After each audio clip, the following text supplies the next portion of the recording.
Chapter 11.2 Freud and the Psychodynamic Perspective Introduction. Sigmund Freud, 1856–1939, remains one of the most influential and controversial figures in psychology. Although trained as a medical doctor, he pioneered the first comprehensive theory of personality. His work focused on the unconscious mind, childhood experiences, and inner conflicts between biological drives and societal expectations. Freud's theory, called the psychodynamic perspective, dominated psychology for the first half of the 20th century. While many of his ideas are debated today, they laid the foundation for modern psychotherapy and personality theory. Freud's case studies and the unconscious. Freud's early work with physician Joseph Breuer introduced him to the famous case of Anna O. She experienced paralysis, hallucinations, and memory loss. Breuer discovered that simply allowing her to talk about her experiences relieved her symptoms, what she called the talking cure.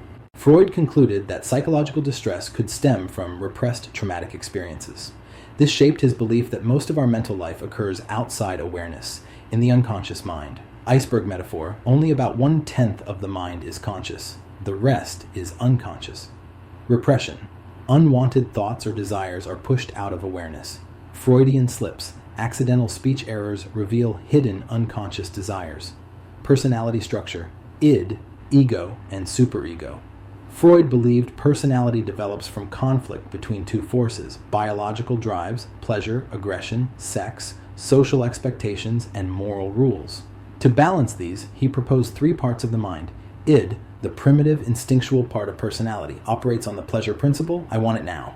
Superego, the moral conscience, representing societal rules and ideals, you shouldn't do that. Ego, the rational, decision-making mediator, operates on the reality principle, balancing the ID's demands with the superego's restrictions. Defense mechanisms. When the ego struggles to manage conflict between ED and superego, it uses defense mechanisms, unconscious strategies to reduce anxiety. Some key ones: repression, pushing distressing memories out of awareness; regression, returning to childish behaviors when stressed; reaction formation, acting opposite to unacceptable desires; projection, attributing one's unacceptable thoughts to others; sublimation, channeling urges into acceptable outlets, e.g., sports, art. These mechanisms protect us psychologically but can distort reality. Psychosexual stages of development. Freud believed personality develops in 5 stages, each focused on a different erogenous zone. Oral stage, 0–1 year. Pleasure from sucking, eating, fixation, dependency, or oral habits. Anal stage, 1–3 years.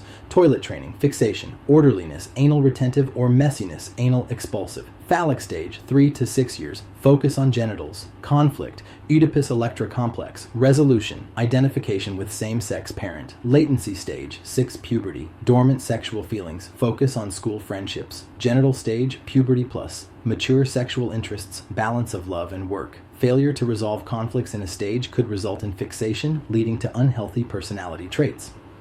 Evaluation of Freud's theory. Contributions. First systematic study of the unconscious. Highlighted the importance of childhood in personality development. Introduced psychotherapy and talk therapy. Criticisms.